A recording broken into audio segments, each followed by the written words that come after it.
Let's imagine a quiet town in the US called Willowkirk. People here live simple lives. Bread costs $2, gas is 3 gallons, and the average family gets by comfortability. Everyone routine is predictable. You go to work, pay your bills, maybe grab a burger on weekends. But what years? Something changes. The government launched new program. The Federal Reserve printed more money to boost the economy.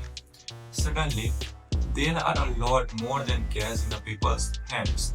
At first, it feels great, business boom, spending increase, and everyone seems happier.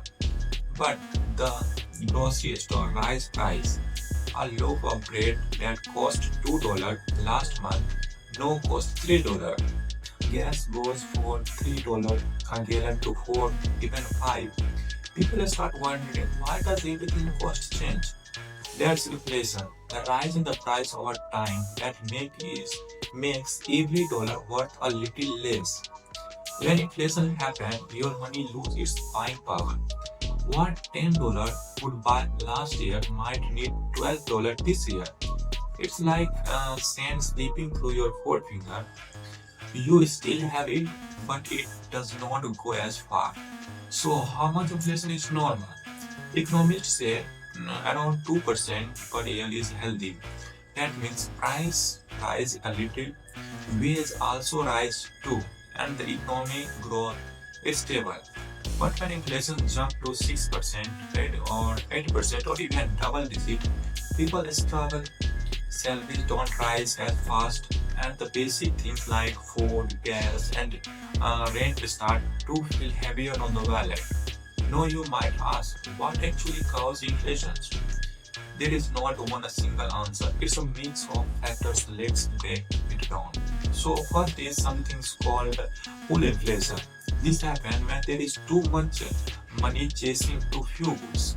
After COVID, for example, many people in the US received simultaneously checks. They spent more buying cars, electronic, and home supplies, but factories and supply chains made still recovery. Demand rose faster than the supply and the price stood up.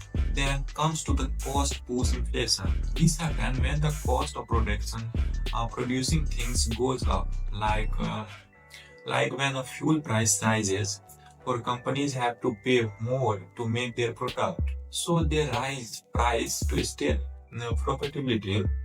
And finally, there is built inflation. It's a cycle as price rises, workers demand higher wage, which rise business cost even more. It's like a loop that feeds itself. So inflation can come from both sides, too much spending or higher cost. Now the question is, what does the government do about it? In the US, the Federal Reserve and the Fed play the main role in controlling the inflation. When inflation rises, the Federal Reserve increases the interest rate. Basically, the cost of borrowing money increase. Think of it this way: if you borrow $10,000 at 2% interest rate, you will pay back $10,200. But if the interest rate rises from 6%, you will pay $10,600. That extra cost making people and business borrow less, spend less, and that slow down the inflation. This raises a question in one's mind: why does the government not take such actions?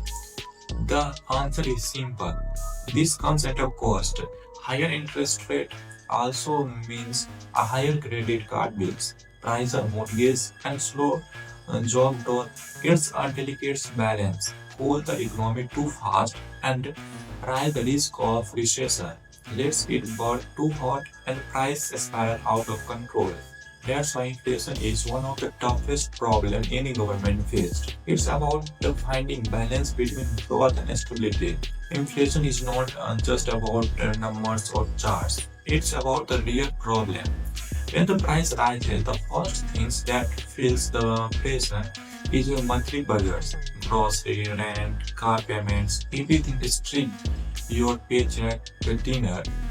If your salary is still the same, but your cost of living is rises 8% or even more, It's like you just got an 8% pay cut without anyone telling you.